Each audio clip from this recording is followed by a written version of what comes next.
오늘은 제가 좀 뭔가를 나눠드리려고 해요. 복권을 좀 나눠드리려고 합니다. 복권을 제가 이거 시중에 파는 게 아니에요.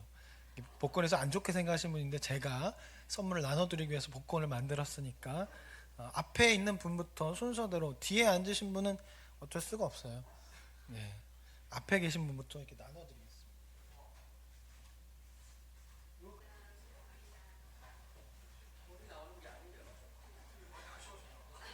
네? 반갑습니다. 미안하네요. 뭐 그런 거는 꽝입니다. 반갑습니다는 제가 반갑습니다 하고 일단 인사해드릴게 보여드리면 감사합니다는 감사, 사랑합니다도 이제 사랑합니다. 네, 그게 선물입니다. 네, 반갑습니다는 이따 만나면 보여주시면 제가 반갑습니다라고 인사를 할 겁니다. 복권으로 좀 이야기를 좀 시작했는데 제가 나눠드리는 복권은 이제 교회에서 나눠준 복권이니까 좋은 건데 우리가 세상에서 이 복권을 사거나 즉석 복권을 좀 사는데 이 복권이 좋은 걸까요? 그러니까 복권을 통해서 만약 당첨이 되면 이 좋은 거가 될까요? 복권을 통해서 많은 것을 누리면 그러니까 많은 사람들이 복권을 통해서 인생을 망쳤다라고 그렇게 이야기하는 경우가 많아요. 물론 그렇지 않은 경우도 많지만 그렇지 않은 경우도 있지만 TV나 여러 매체에서 나오는 거 보면 사람들이 갑자기 생긴 그 돈을 관리하지 못해서 이혼을 하는 경우가 많대요. 이게 이제 내 돈이다, 아니 네 돈이다, 같은 돈이다 하면서 뭐 이혼을 하는 경우도 있고, 그래서 가정이 파괴되고 삶이 파괴되고, 또 어떤 사람은 그 복권을 가지고 더욱더 많은 쾌락을 누리려고 하다가 보니까 마약에 취해서 마약으로 인해서 평생 감옥에서 살아가는 그런 사람들도 있다라는 것을 제가 어느 영상에서 본 적이 있습니다. 그러니까 복권에 당첨되기 전보다도 더 피폐한 삶을 살아갔다는 거죠. 근데 우리의 잘됨도 이럴 때가 있어요. 우리가 만약 어떤 것에 있어서 잘 되었는데 하나님 없이 잘 된 것이라면 그것은 우리에게 좋은 것이 되지 못하고 오히려 해가 될 수 있다는 거죠. 오늘 말씀에서도 이와 비슷한 것이 등장하는데 1절 말씀입니다. 화면을 통해서 같이 한번 좀 읽어보겠습니다. 화면에 1절 말씀입니다. 시작. 사람이 땅 위에 번성하기 시작할 때에 그들에게서 딸들이 나니. 1절의 시작을 보면 사람이 땅 위에 번성하기 시작할 때라고 나옵니다. 그것은 앞전에 하나님께서 인간을 만드시고 인간에게 말씀하신 축복의 내용인데요. 창세기 1장 28절입니다. 화면에 있습니다. 같이 한번 읽겠습니다. 시작.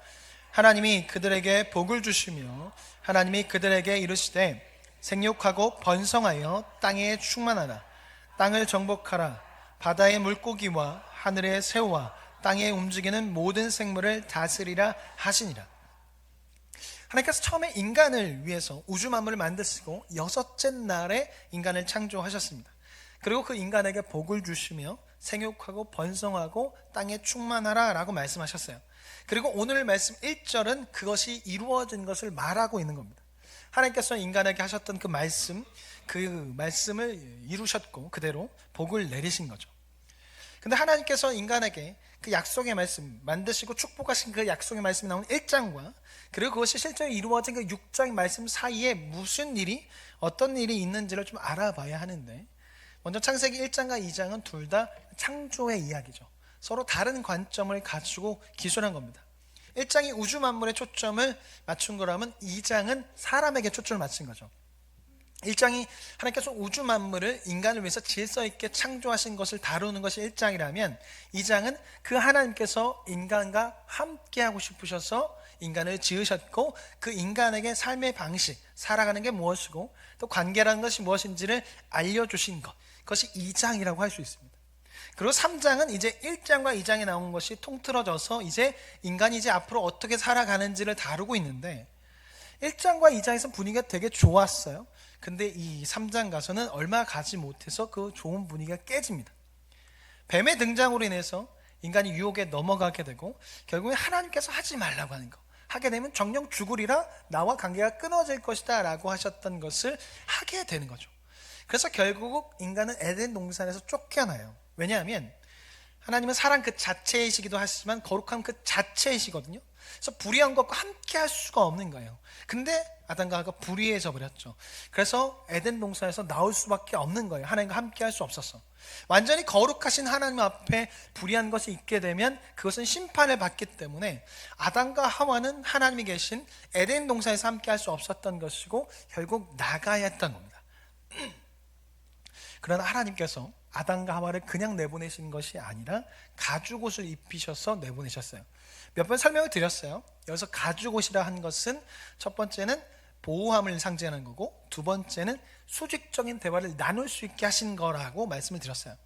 왜냐하면 이 옷이라는 히브리어 단어가 케토네트가 사용되는데, 케토네트가 그냥 옷이란 뜻도 있지만 제사장이 입는 옷이라는 뜻도 있어요. 제사장은 하나님과 수직적인 관계를 하는 거잖아요. 그래서 하나님께서 죄로 인해서 불의한 상태로 쫓겨나는 그 아담과 하와를 그냥 보내시는 것이 아니라 몸을 보호할 수 있도록, 거친 세상에서 몸을 보호하며 살아갈 수 있도록 가죽옷을 입히신 것이고, 또한 수직적인 관계를 통해서 하나님과 계속 소통할 수 있도록 제사장의 옷을 입히시고 내보내신 거죠. 비록 아담과 하와가 죄로 말미암아 이제 더 이상 에덴 동산에서처럼 수평적인 관계는 할 수 없게 되었지만, 하나님께서는 힘들 때마다 하나님을 찾을 수 있도록, 찾고 소통할 수 있도록 수직적인 관계로 통해서 찾을 수 있도록 제사장의 옷을 입혀 내보내신 거죠. 인간은 죄를 저질렀으나 하나님은 그들을 계속 사랑하고 계신 거예요. 그런데 하나님의 사랑과 오래 참음이 여기서 그치지 않습니다. 4장부터는 인간의 죄가 더욱더 확장되거든요. 그럼에도 하나님이 사랑하시는데, 4장에 보면 아담과 하와의 두 아들 중 한 명인 가인이 다른 동생 아벨을 쳐서 죽이죠. 그 안에 있는 시기와 질투에서 동생을 쳐서 죽여버립니다. 근데 이 가인의 살인이 가인 혼자만의 살인이 아니었어요. 이미 세상에는 폭력과 살인과 그런 약탈이 넘치고 있었던 거죠. 이것을 알 수 있는 것이 가인이 하나님께 이야기하는 것 통해 알 수 있는데, 창세기 4장 14절입니다. 화면에 있습니다. 자, 시작.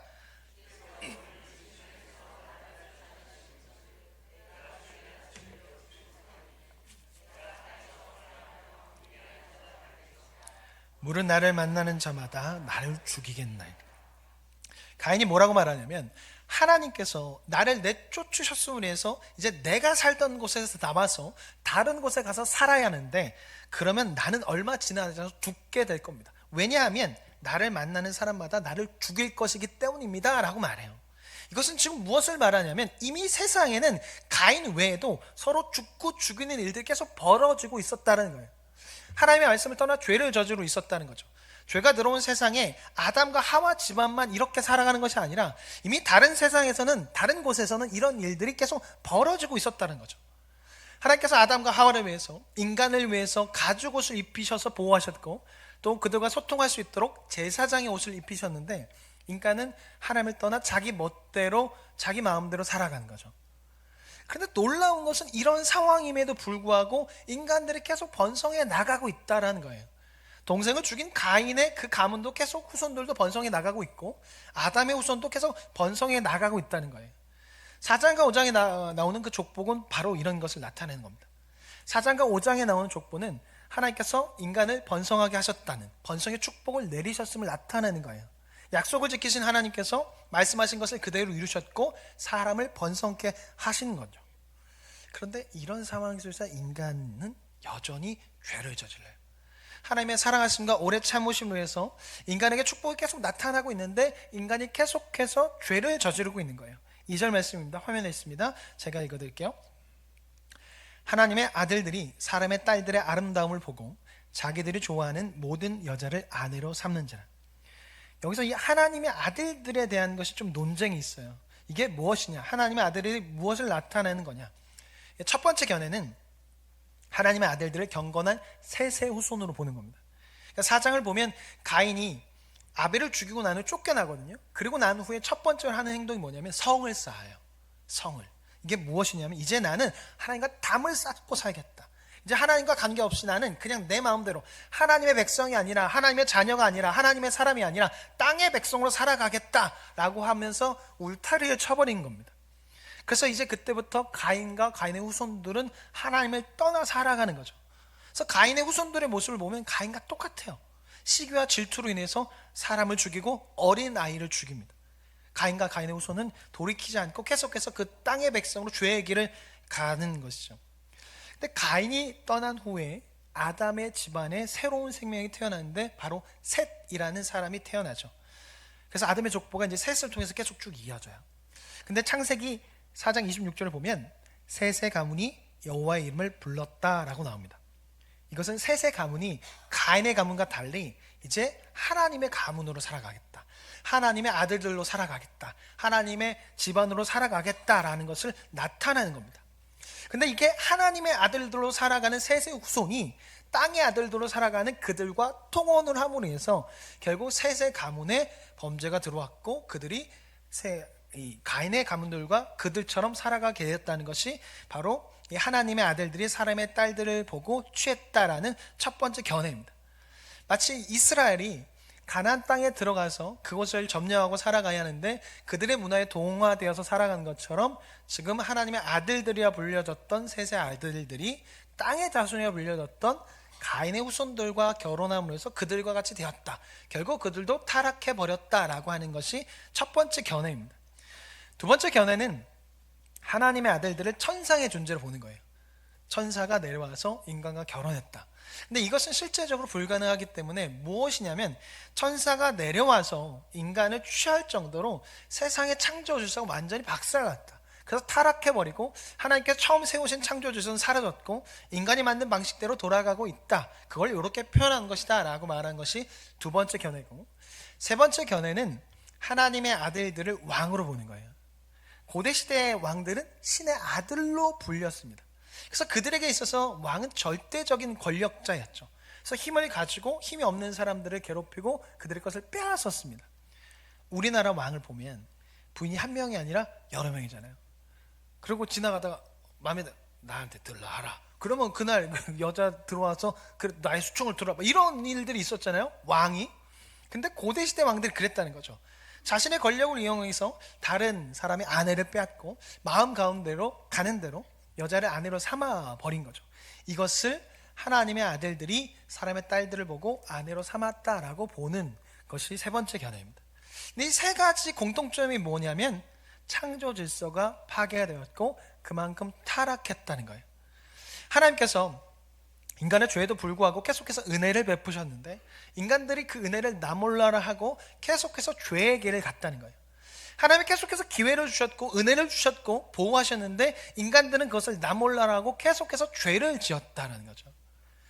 아주 오랜만에 재미는 없지만 간단하게 돼지 얘기를 좀 하면, 특별히 좋아하시는 분이 계셔서 제가 속는 것 같아요. 재미 하나도 없는데 몇 분이 그냥 재밌다고 생각하셔서 자꾸 누는 것 같은데, 오늘 예화와 좀 적당한 것 같아서 좀 말씀을 드리면, 이 돼지를 키우다 보면 손에 무언가 들게 돼요.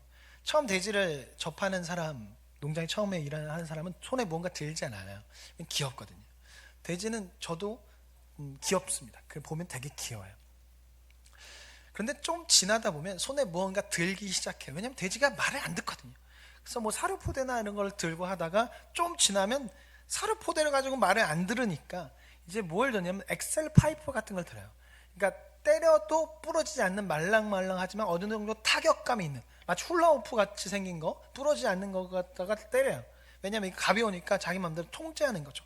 돼지가 말을 안 들으니까.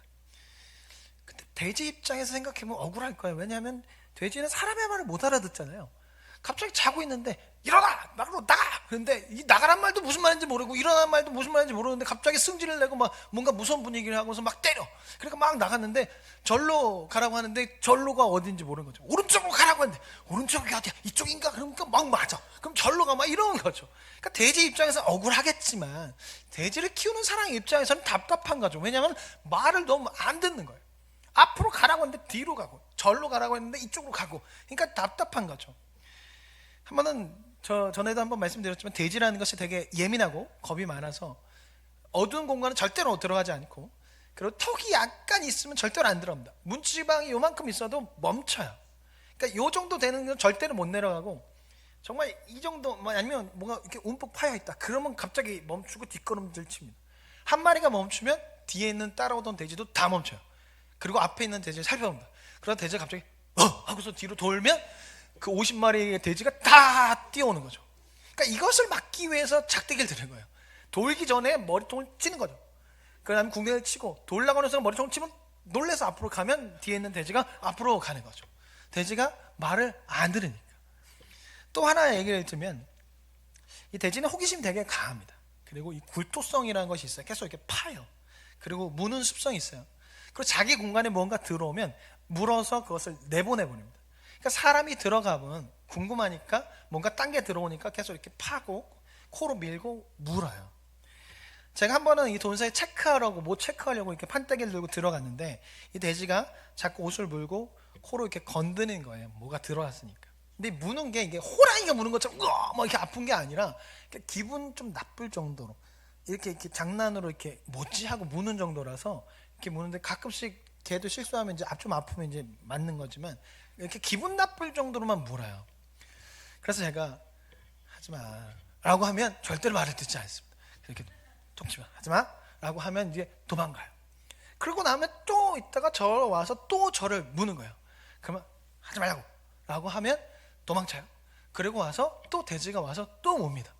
이게 한 번이 아니고 세 번이 되면 어떻게 될까요? 사람이 모르겠어요. 여러분 표정 보니까 하나도 안 그런 것 같지만 저는 세 번 되면 짜증 나더라고요. 하지 말라고 하고 하면은 이제 도망을 갑니다. 그런데 어떻게 될까요? 돼지가 또 물까요, 안 물까요? 또 물어요. 그럼 화가 나지. 하지 말라고 했지 하면서 따라다니면서 때려요. 그리고 가만히 있으면 또 와서 물어요. 그래서 제가 너무 화가 나서 도대체 어떤 돼지가 나를 이렇게 괴롭히는 거야 라고 생각하고 몰래 이렇게 살펴봤어요. 이렇게 살펴봤는데 한 마리 돼지가 왔다가 물고 제가 때리면 놀란 척하고 다시는 그러지 않아야지 하는 표정으로 갔다가 다시 이렇게 돌아서 저를 또 물어요. 그리고 또 때리면 그 한 마리 돼지가 또 이렇게 도는 척하고 무서운 척하다가 다시 와서 또 물어요. 그러니까 한 마리 돼지가 여태까지 저를 5번, 6번 무는 거죠. 그걸 아는 순간 제가 폭발했죠. 너 이리 와. 네가 나를 문 만큼 나도 너를 때릴 거야 하면서 이렇게 때려. 그러면 안 되겠지만 그때 당시에는 제가 성숙하지 못했기 때문에 그렇게 했습니다. 그런데 그 이후에도 그 돼지는 저를 또 물어요. 왜 이런 얘기를 드리냐면 인간이 이렇다는 거예요. 똑같은 짓을 계속한다는 거예요. 하나님께서 하지 말라고 하는 것을 계속하고 있고 은혜를 베풀었는데도 그것을 모른 채 하고 계속해서 죄의 길을 가는 거죠. 근데 이런 것이 4절에도 또 나와요. 4절엔 네피림이 나오는데 네피림에 대해서도 여러 가지 견해가 있는데 그냥 원어적으로만 살펴보면 네피림은 약탈하는 자, 공격하는 자, 습격하는 자라는 뜻이 있습니다. 즉 인간들이 용사를 키워내서 약탈을 전문적으로 하기 시작했다는 거죠. 습격을 전문적으로 하기 시작했다는 거예요. 더 많은 것을 빼앗고 다른 사람의 아내를 빼앗기 위해서 이제 군대를 만드는 거죠. 군대를 만들어서 더 큰 나라를 만들기 위해서 군대를 만들어서 더 많은 것을 빼앗고 더 많은 것을 약탈했다라는 거예요. 그래서 하나님께서 더 이상 안 되겠으니까 인간의 삶에 제한을 두고 그들을 심판하기로 하신 겁니다. 3절에 보면 120년이라는 시간이 나오는데 이것이 뭐 사람의 수명이 줄어들었다라고 볼 수도 있고 또 120년 후에 심판이 있을 것이다 라고 볼 수도 있습니다. 인간의 삶에 제한이 생겼고 그리고 심판이 이제 올 거라는 거죠. 하나님께서 오래 참으심으로 인해서 계속해서 기회를 주셨지만 인간이 돌이키지 않았고 그 악이 너무 심해져서 결국 하나님은 심판하기로 하신 겁니다. 아무리 기회를 줘도 돌이키지 않고 그 정도가 너무 심해져서 세상은 하나님을 따르는 자보다 그렇지 않은 자가 더 많아졌고 당대 의인은 노아밖에 없는 그런 상태가 되어버린 거죠. 그래서 하나님은 어쩔 수 없이 땅 위에 있는 사람들 심판하기로 하신 겁니다. 세상이 악으로 가득 차서 사람들이 생각하는 모든 것들이 어떻게 하면 남의 것을 빼앗을 수 있고 어떻게 하면 더 많은 것을 가질 수 있고 어떻게 하면 내가 저 사람에게 복수할 수 있을까라는 생각으로 가득 차버렸기 때문에 하나님 인간을 심판하시기로 한 거죠. 하나님께서 원래 처음에 인간을 만드신 것은 어떻게 하면 저들을 도울 수 있을까? 어떻게 하면 저 사람을 기쁘게 할 수 있을까? 라는 생각을 갖고 서로 사랑하며 도우며 살도록 지으셨는데 그 반대가 되었기 때문에 이 상태로라면 당대 의인이었던 노아마저 죽게 되고 의인이 하나도 없게 되기에 하나님의 홍수를 통해서 새로운 시작을 하기로 하신 거예요. 근데 이런 것들이 선포되었음에도 불구하고 이후의 이야기를 살펴보면 인간의 모습에는 변한 것이 하나도 없습니다. 여전히 그들은 살던 대로 살아가고 죄악 가운데 살아가요. 그들 안에 선한 것이 없고 하나님이 없습니다. 그리고 이들이 이렇게 된 이유는 이들이 누린 번성 때문에 그래요. 이들이 번성을 누리고 있고 이들이 많은 것을 누리고 있으니까 이들은 자신을 돌아보지 않고 하나님을 보지 않는 거죠. 그들이 누린 번성으로 인해서 그들은 계속해서 세상을 바라보고 더 많은 것을 누리기 위해서 남의 것을 빼앗으며 살아가고, 주변에서 다들 그렇게 살아가니까, 그렇게 살아갈 때 더 많은 것을 누리니까 결국 그런 것을 바라보며 그런 삶을 살아가는 거죠. 하나님께서 인간을 위해서 많은 것을 누리겠는데 그들 안에 이것에 대한 감사가 없는 거예요. 그리고 이것을 내가 이루었다라고 생각하는 거죠. 그들이 누린 번성에 하나님이 없기에 그들은 하나님부터 멀어질 수밖에 없었습니다. 오늘날 우리가 살아가는 삶도 마찬가지예요. 우리가 뭔가 잘 되고 좋은 일이 일어나고 있는데 그 과정에 하나님이 없고 하나님의 찾음이 없이 그런 일이 일어나면 그건 축복이 아니라 해가 될 수 있어요. 이렇게 해서 번성하게 된 것은 나를 무너뜨리고 하나님으로부터 멀어지게 할 수 있게 됩니다. 겉모습은 좋아 보이고 번성한 것처럼 보일 수 있겠지만 하나님 없이 시작한 번성과 하나님 찾음 없이 잘 된 것은 결국 하나님과 멀어지게 되고 죄와 가까워지게 되거든요. 그리고 이렇게 된 경우 하나님을 찾고 쫓는 것이 아니라 번성을 쫓고 세상을 쫓게 돼요. 오늘날 예수님을 믿는다는 것, 우리가 예수님을 믿는다는 것, 믿음을 가진다는 것은 세상의 번성을 쫓아가는 것이 아니라 바로 하나님의 나라 번성을 쫓아가는 겁니다. 예수를 믿는다는 것은 세상 나라의 번성이 아니라 하나님 나라의 번성을 따라가는 거예요. 믿음으로 우리는 하나님의 나라의 백성이 되었기 때문에 믿는 우리에게 이 세상은 옵션이고 하나님의 나라가 주된 것이 되었죠. 지금 이 땅에서 우리는 하나님 나라 백성이 되는 순간부터 이제 우리에게 이 세상은 주가 아니라 옵션이고 주는 하나님의 나라가 되는 거예요. 그래서 하나님의 나라 백성이 된 우리에게 있어서 이 세상은 이제 하나님 나라 들어가기 전까지 훈련하는 공간이고 이 땅에서 하나님 나라 백성으로 살기 위해서 준비하는 곳이 이 땅인 겁니다. 그래서 백성, 구원받은 우리를 뭐라고 말해요? 나그네라고 말하는 이유가 바로 여기 있는 거죠. 구원받은 순간 이 세상 백성이 아니라 하나님 나라 백성이 있기 때문에 나그네가 되는 거죠. 근데 많은 사람들이 이 땅의 것으로 나를 채웁니다. 그리고 그렇게 채운 것을 복이라고 말하고 그렇게 채운 것을 복받았다라고 그렇게 말하는 거죠. 그런데 예수님께서 말씀하세요. 이 땅의 것이 아니라 이 땅의 것이 주가 아니라 하나님 나라가 주다. 이 땅은 옵션이다라고 말씀하시고 이 땅의 것을 구하기 전에 하늘의 것을 구하라고 하시는 거죠. 오늘날 우리가 살아가는 세상을 보면 노아 때 일어났던 일들이 지금도 계속 일어나고 있습니다. 노아 때는 이 땅에서의 번성을 쫓아가며 살아갔고 그것이 가장 좋은 것이라고 생각하며 살아갔는데 오늘날에도 이것이 1순위가 되고 이것이 가장 좋은 것이라고 생각하며 살아갑니다. 그럼 믿는 우리에게 1순위는 이 세상이 아니라 하나님이고 하나님이 계신 하나님의 나라이죠. 그래서 우리는 이 세상의 것을 먼저 채우는 것이 아니라 하늘의 것을 구하고 하늘의 것을 먼저 채워야 해요. 그리고 그렇게 해서 하늘의 것을 채우며 하늘의 것을 공급받는 것이 복이고 복받는 삶을 사는 것이라 말할 수 있습니다. 예전에 제가 길거리에서 전도지를 받은 적이 있어요. 사람들은 저를 보면 목사인 걸 모르니까 평상시에는 정장도 안 입고 맨날 후리스나 뭐 이제 크록스 신고 다니고 자전거 타고 다니니까 이제 일반 그냥 믿지 않는 아저씨로 이렇게 보는 거죠. 전도지 되게 많이 주시더라고요. 아파트 광고하는 분들은 저에게 절대로 안 주시더라고요. 제가 평상시에 그렇게 럭셔리하게 안 생겼는지 아파트 광고는 절대로 안 주고 이제 약하고 소외된 자로 생겼는지 전도지를 저한테 주시는데 전도지를 받았어요. 근데 어떤 교회 주보였습니다. 근데 그 주보에는 예수님을 믿게 될 때 받게 된 복에 대해서 나와 있더라고요. 근데 그 주보에서 말하는 복이 뭐냐면 세상에서 말하는 복과 그렇게 차이가 없더라고요. 천국에 가면 우리를 위한 집이 있고 그 집은 온갖 보석으로 되어 있고 이 땅에서 열심히 살면 그 집이 커지고 보석이 더 많이 채워진다는 거예요. 그러니 예수님 열심히 잘 믿고 복 받으세요 라는 그런 내용이었습니다.